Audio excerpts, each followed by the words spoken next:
Vice President J.D. Vance stopped by the White House press briefing room yesterday and went off on the media for their coverage of the Minneapolis ICE shooting. Take a look. Somebody sent me a photo of a CNN headline about what happened in Minneapolis. And this is the headline. I'm just going to read it. Outrage after ICE officer kills U.S. citizen in Minneapolis. Well, that's one way to put it, and that is the way that many people in the corporate media have put this attack over the last 24 hours. The way that the media, by and large, has reported this story has been an absolute disgrace, and it puts our law enforcement officers at risk every single day. You should be ashamed of yourselves, every single one of you. The vice president continued, revealing to the room that the ICE officer who fired the shots had been in a similar situation in June of last year, and appeared to blame the driver, Renee Good, for the shooting. What that headline leaves out is the fact that that very ICE officer nearly had his life ended, dragged by a car 6 months ago, 33 stitches in his leg. So you think maybe he's a little bit sensitive about somebody ramming him with an automobile? What that headline leaves out is that that woman was there to interfere with a legitimate law enforcement operation in the United States of America. What that headline leaves out is that that woman is part of a broader left-wing network to attack, to dox, to assault, and to make it impossible for our ICE officers to do their job. Meanwhile, Minnesota Governor Tim Walz has put the National Guard in his state on alert out of an abundance of caution in the wake of the shooting. More federal agents, on the other hand, have been deployed. The New York Times is reporting at least 100 more have arrived in the state as of Thursday, but more could be on the way after state officials dropped out of the investigation. State investigators with the Minnesota Bureau of Criminal Apprehension said that the FBI allegedly to joint investigation of the shooting. But yesterday, BCA announced that they were withdrawing from the investigation after the agency's superintendent said they were denied access to evidence. The BCA said in a statement, the FBI informed the BCA that the U.S. Attorney's Office had reversed course. The investigation would now be led solely by the FBI, and the BCA would no longer have access to the case, materials, scene, evidence, or investigative interviews necessary to complete a thorough and independent investigation. Without complete access to the evidence, witnesses, and information collected, we cannot meet the investigative standards that Minnesota law and the public demands. As a result, the BCA has reluctantly withdrawn from the investigation. Governor Walz addressed that news yesterday. Let's take a look. I think it's clear to everyone as they saw this that it feels now that Minnesota has been taken out of the investigation. It feels very, very difficult that we will get a fair outcome. And I say that only because people in positions of power have already passed judgment, from the president to the vice president to Kristi Noem, have stood and told you things that are verifiably false, verifiably inaccurate. Meanwhile, more troubles for DHS. 2 people were hospitalized in Portland yesterday after a reported shooting involving U.S. Border Patrol agents. As of this morning, we don't know what their conditions are. DHS spokesperson Tricia McLaughlin put out a statement following the shooting, telling The Hill, agents in Portland were attempting to conduct a targeted vehicle stop when a driver attempted to weaponize his vehicle. Fearing for his life and safety, an agent fired a defensive shot. The driver drove off with the passenger fleeing the scene.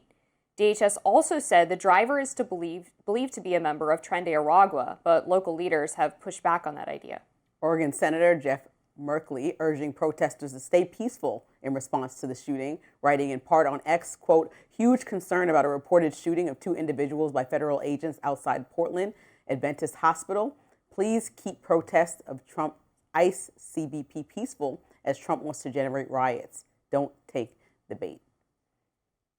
So I think first, when I started with J.D. Vance lecturing the media, he should also be reflective and self-aware and lecture his own staff that is saying things without showing sufficient or any evidence whatsoever to journalists or the American public that she's part of some coordinated effort to be some domestic terrorist. Well, there was a witness who said that she had been following officers around all day and that she had previously been one of the lead cars that were there to help block ICE vehicles from being able to access certain streets or get through roadways. And we see in a new clip that was released by CNN that she had been sitting there in the car for at least 3 minutes prior to the shooting. So she was intentionally obstructing that law enforcement. Well, we saw that other cars had went around her in that same video. So if they wanted to go around her, she was trying to direct traffic. She was waving through her friends and then trying to block law enforcement. Factual information. You gave me a witness alleged account, and I'm telling you that her husband, and other witnesses, her ex-husband, yes, her ex-husband said that she dropped her kid off at school, and yet her wife, who was there back on the scene, was seen on video saying after the incident,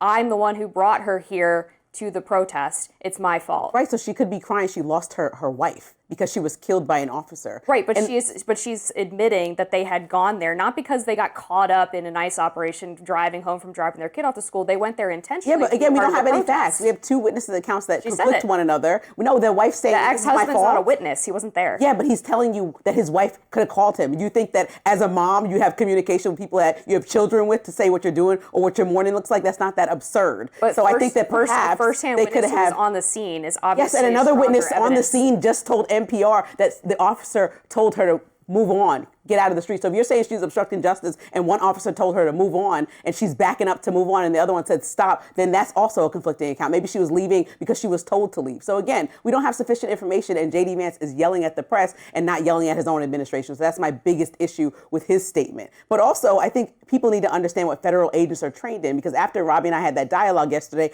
I looked into it. And so they're trained in distance and cover, meaning step back, move out of the vehicle's path. They're trained in containment, meaning follow, call back up, and follow the vehicle, arrest later. They're also trained in time, slow down the encounter instead of rushing the encounter. And all these things probably could have happened since the video that I saw, and mind you, I'm not an expert, I'm not part of this investigation, seemed to me like it was not a mortal threat. And so that's all people are asking is for. People are asking for, you don't know that for sure. There's a video of it. No, and I saw a different video than you. I saw her back up in the wheels turning. There's multiple videos. Exactly. There's multiple since angles. You're not a federal investigator, and neither am I, then we have to wait. So does the rest of the country that disagrees with you. And so therefore, the rest of the country disagrees with me? Half of the country at the very least. And so my point is that you're saying you have eyes, and so does everyone else. And people disagree with you. Okay, let me ask you this. So I think an investigation is warranted, and one that doesn't exclude the entire local law enforcement. There's going to be an investigation, and local law enforcement, I mean, give me a break. They're the ones who don't want to work with federal agents. law enforcement, give me a break. They're the same ones that are implementing things that are attacking Tim Walz. Please. The Minnesota police were directed by their political leaders not to cooperate with ICE and federal agents who are working in the vicinity, which, by the way, directly contributed to this incident, because if police were on scene and were able to keep these crowds under control, ICE wouldn't have to do these detainment operations to prevent obstruction by local protesters. They already made the decision that they don't want to work with the feds. Now, all of a sudden, that they can use this incident to try to claim that ICE is murdering American citizens, now all of a sudden they want access to all of the federal evidence. It doesn't work that way. You don't get to have it both ways. I mean, somebody was killed, and we have a real-world example of this in Chicago, Operation Midway Blitz. Prime example number one is Marimar Martinez. She was a U.S. citizen, similar incident. They said the car rammed into her, and you know what happened? She was shot 5 times. Luckily, she was still alive, and all charges were dismissed with prejudice by the federal government because they knew this is not a winning case. They knew that if they were justified saying that there's a coordinated effort to run over DOJ, there's a coordinated effort to run over officers, then why would they dismiss all these charges? Well, there's been hundreds of other cases of that happening, of officers being hit by cars. But this is an example, though. We had this prosecuted to the fullest extent where she was let go. So exactly, this is not an effective immigration policy is what I'm saying. If we're seeing this happen, we're seeing American citizens get targeted and one of them recently killed. Not effective to me. It's not targeted if the woman literally put herself in front of officers' vehicles. According to you. What do you mean according to me? It's on video. According to you. Okay, according to my eyes. Up next, a new report suggests that federal prosecutors have launched a probe into New York AG Letitia James. We'll tell you why. Don't go anywhere.